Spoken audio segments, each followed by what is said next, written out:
This is the morning sports desk for Thursday, October 12th.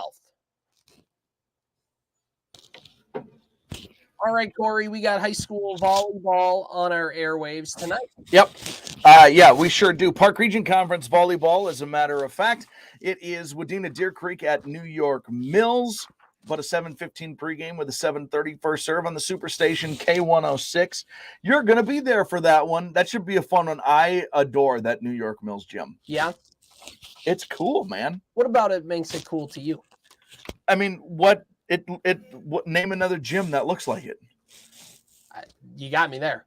It's cool. It's like each gym has its own personality. Uh-huh. And I think New York Mills has one of the more unique personalities. Sure. Than that gym. I appreciate some quirks, and there's some quirks to that gym. It's just cool. That's why. All right. Good enough for me.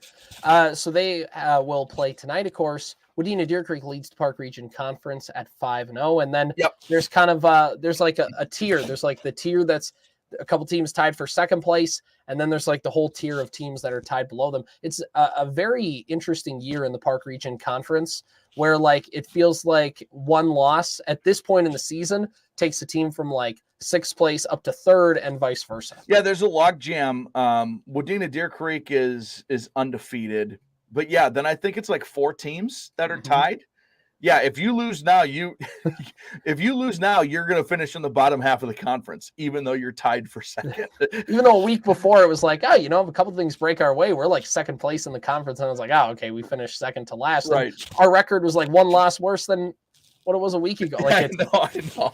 It's crazy. It's fun though. It means that it's been competitive across the PRC this year, which is what you always want to see. Yep. So that's pretty darn cool.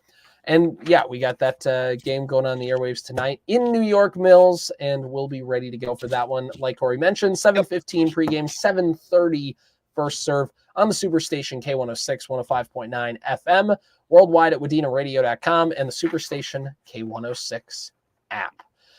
There's one thing I want to get to before we talk a little baseball, Corey. Huh? So is baseball still going? Well, not to me. Not to me. It's pretty much dead. By the way, I just want everyone to know. I know there's other things. I'm just going to interrupt this. The Wild start tonight. Uh-huh. And you and I both decided this morning to put on Wild stuff rather than like properly address our emotions like full-grown adults. We've taken old school, I'm a man, I'm going to shove these emotions deep down deep. I'm not even going to acknowledge what happened to me.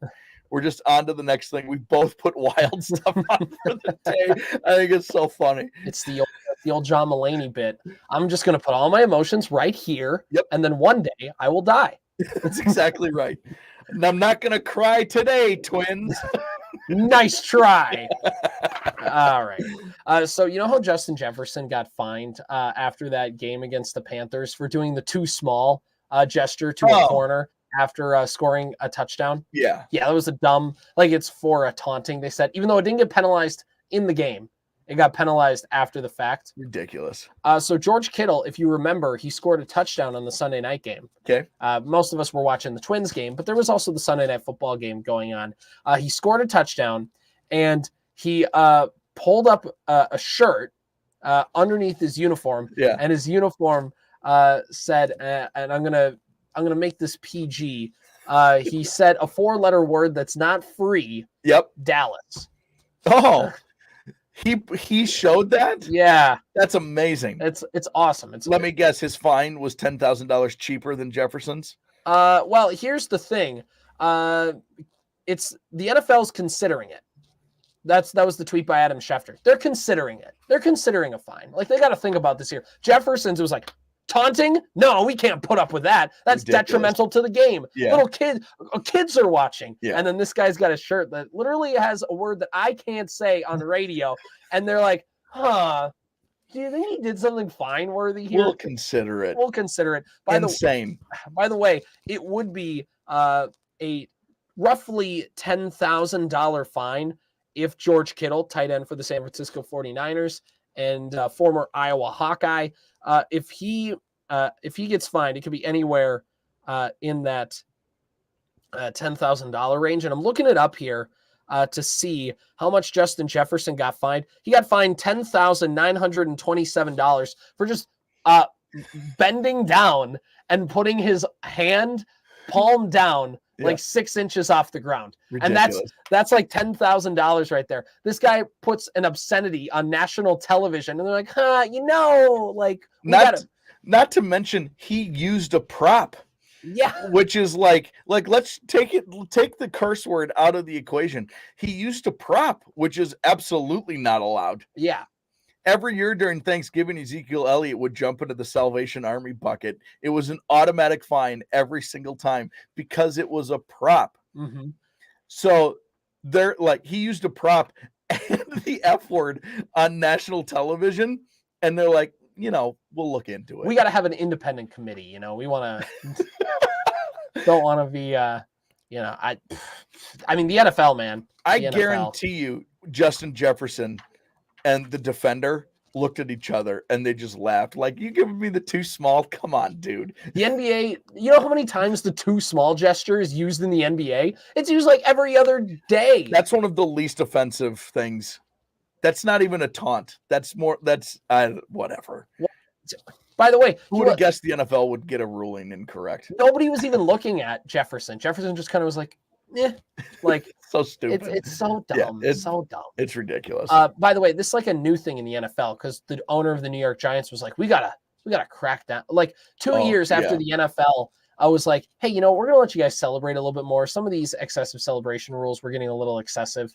Like we're gonna tamp down on that. You guys can have a little bit more fun with it. And then they have a little bit more fun with it. And then this random owner for the New York Giants is like, I have a problem with this. Yeah. You guys are showing fun. The only one I don't like, I will, since we're talking about it, is does the entire defense have to run all the way across the field every time they get a stop on third down? Do we have to, let's show a little originality here. Like, if you want to find Justin Jefferson for not being original, then I'm fine with that. Do you think that was also part of the thing? Like, not only is the too small offensive, also, man, get something new. Come on, you're still doing the gritty and giving them the too small. No one has ever been bold enough to say F another entire city on a T-shirt. We got to give them credit for originality there. We got it. I think that's why. I think they're like, how many shirts are going to get printed? We're going to slap an NFL logo on this. Nike's going to make a killing. Yeah. The entire month of November, instead of their cancer month, is going to be George Kittle T-shirt awareness month. Well, he did do it in October, so Yeah. Talk about a crucial catch. All right. Hey, let me see if something works here. Let me just try something really quickly. Can you hear this? I can, yes.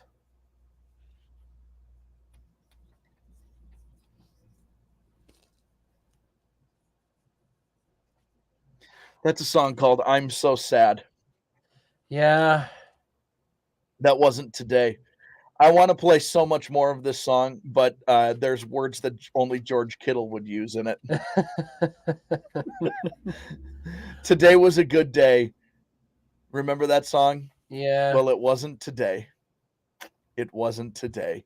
It sure wasn't. Do we want to eulogize the Twins today, or do we want to vent today? Let's vent today, and then we'll eulogize the Twins tomorrow. Yes, I'm all about venting. All right. You want to go first? Yeah. Okay. So, all right. By the way, I'm only laughing because I've spent a lot of time thinking about this.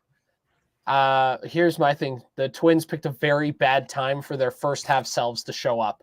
Great pitching, and the offense looks like they can't hit their way out of a paper bag.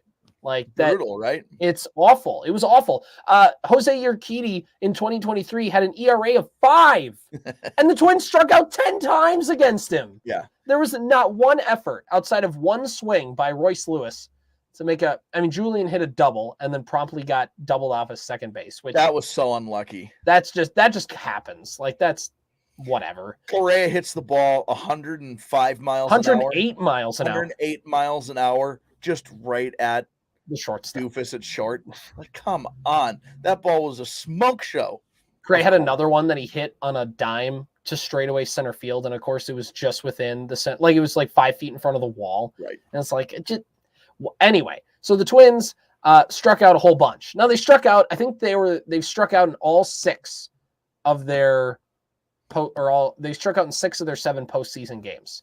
They struck out 10 times or more. Ish. Yeah, it's a miracle that they even won 3 games.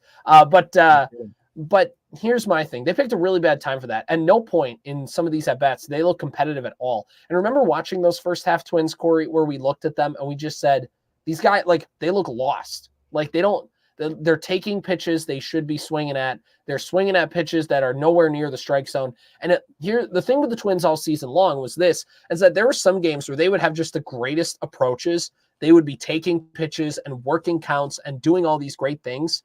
And they had a clear, good game plan. And there'd be some days where the game plan either isn't great or the execution is bad or both, where you're taking pitches that you shouldn't take and you're trying to work the count. But in working the count, you're being way too passive and allowing the pitcher to get ahead. And then now you're down 1-2 in the count. And now you have to swing more. And then you're swinging at junk because you're just kind of guessing up there because you're not prepared and you don't know what to expect. And that was the whole thing. I know people are going to whine and moan about the Rocco pulling Ryan early and whatever. It worked. They only scored 3 runs in 9 innings, and that should be enough to beat a Houston Astros team, especially in the postseason when they're throwing Jose Urquidy. He's not a good pitcher. Yeah, there were some like nitpicky things. I did wonder in the moment about pulling Ryan early, especially when the next guy came in to give up a home run right away. But to your point, the plan worked. They only gave up 3 runs, and you have to score. And when you look back now over the series, there were moments of base running mistakes, not doing some little things in particular moments to just kind of force the issue and try to build a little momentum. Right? These are all things we talked about in the first half. This is not a team that does a good job of just building momentum on offense. And sometimes momentum doesn't happen within the half inning. It happens throughout the course of the game.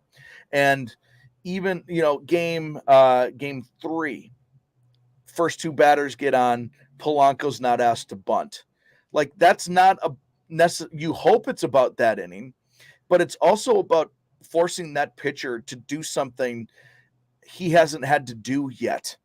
And that wears a person down a little more than normal. I mean, that's a very nitpicky thing. The true problem in all of this is there were balls thrown thigh high right down the middle of the plate that at best they fouled out of play. Yeah. They just could not put the barrel on the ball even a little bit.